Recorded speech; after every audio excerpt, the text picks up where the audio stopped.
From the very first day of rookie minicamp, it became clear to many inside the Giants organization that Jackson Dart wasn't what they had sold themselves in the draft war room. The arm strength, average. The command of the huddle, tentative. The footwork, inconsistent. And most importantly, the presence. The quiet authority that a starting quarterback must exude simply wasn't there.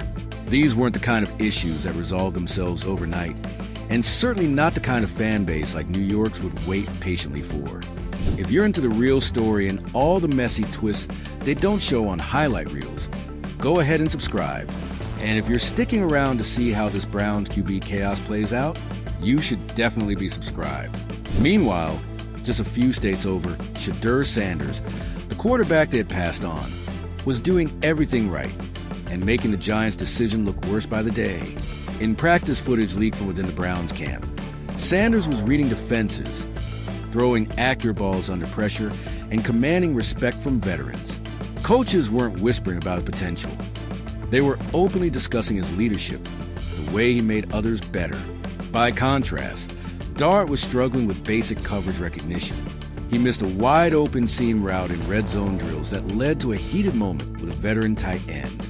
What frustrated many inside and outside the organization was how preventable the situation had been. Sanders had everything Dart lacked: a calm demeanor under fire, precise mechanics, and most of all, a maturity born from a lifetime immersed in professional football culture. He wasn't just Deion Sanders' son. He was a quarterback who had studied film since middle school, who walked into every situation like he'd been there before. Even opposing coaches during college had described him as a professional in a college uniform. And yet, the Giants had fallen for a dangerous myth: the Josh Allen comparison.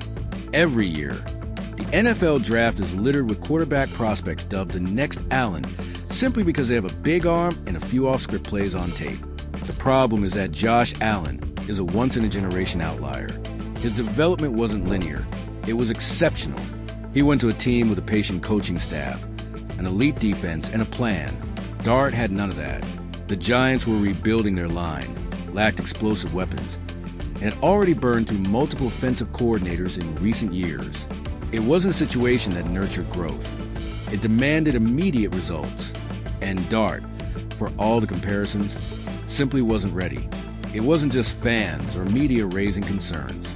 Inside the locker room, doubts were surfacing. Some veterans, already on short contracts or nearing retirement, questioned the pick privately. They wanted a quarterback who could help them win now, not one who needed 2 seasons of development. One unnamed defensive starter, when asked off the record about Dart, reportedly said, "He's got tools, but tools don't win games. We needed a quarterback, not a project." Contrast that with what was happening in Cleveland. Sanders was walking into practice every day like he was a starter, even when he was taking third-string reps. He knew where every receiver was supposed to be, where the pressure was likely coming from, and how to control tempo without losing rhythm. When he threw, it was with confidence. When he spoke, teammates listened. He wasn't trying to be a hero. He was trying to be the guy.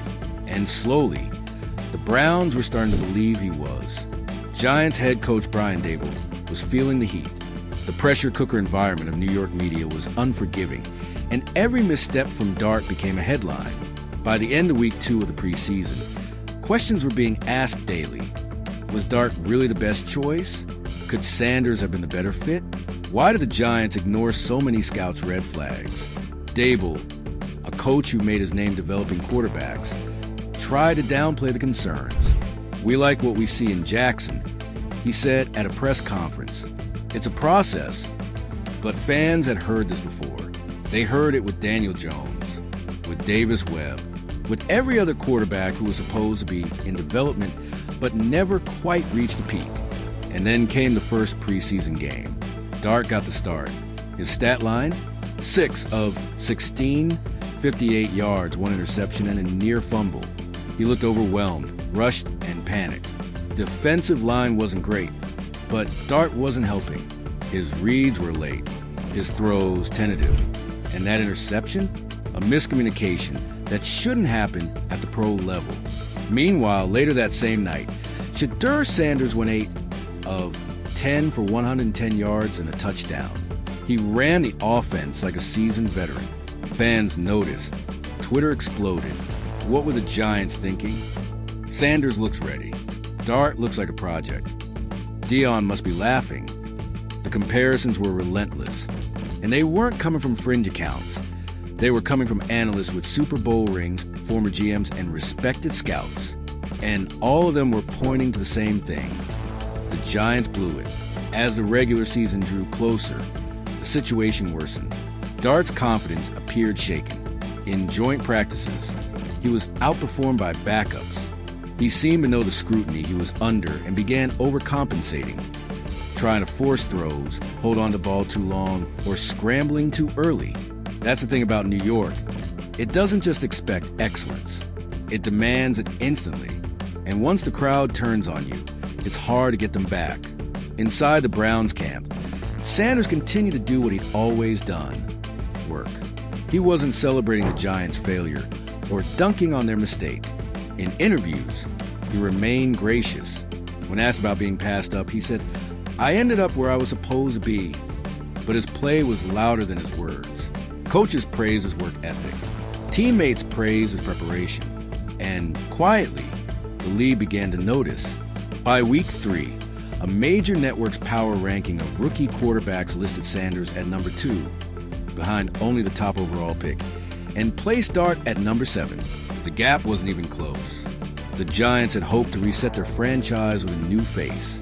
Instead, they might have just rebooted another cycle of instability.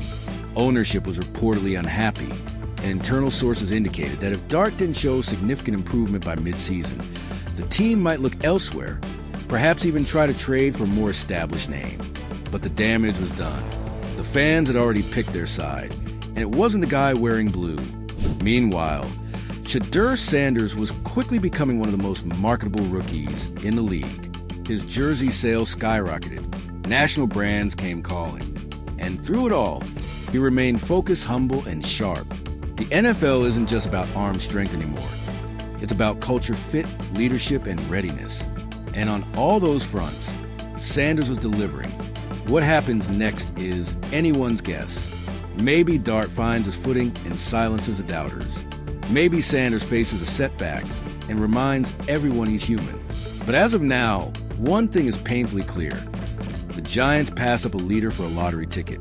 And in the NFL, where every decision is magnified and every misstep is costly, they had a gamble that could define their future for years to come. In the end, it's not just about whether Dart succeeds or Sanders thrives. It's about what this decision says about the Giants as an organization. Are they learning from the past or repeating it? Are they chasing trends or building for stability? And perhaps most importantly, are they willing to admit when they got it wrong? As the regular season approached, the spotlight on the Giants intensified. New York is not a city that waits patiently. And the media scrutiny turned from questioning Jackson Dart's performance to openly criticizing front office's judgment. Headlines across sports networks asked the same question fans were shouting from the stands. How could they pass on Shedeur Sanders? The front office, led by the embattled general manager, attempted to control the narrative. In press conferences, they spoke of Dart's raw potential and upside. They insisted he needed time and support, and compared his development curve to quarterbacks who took years to flourish. But time is a luxury New York rarely affords. Every misstep by Dart fueled louder calls for accountability.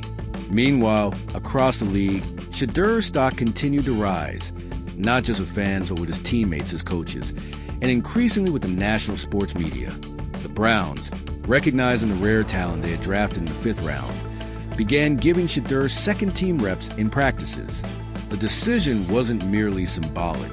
His command of the offense was already superior to the other rookies, and his poise under pressure, something few quarterbacks master early, was undeniable.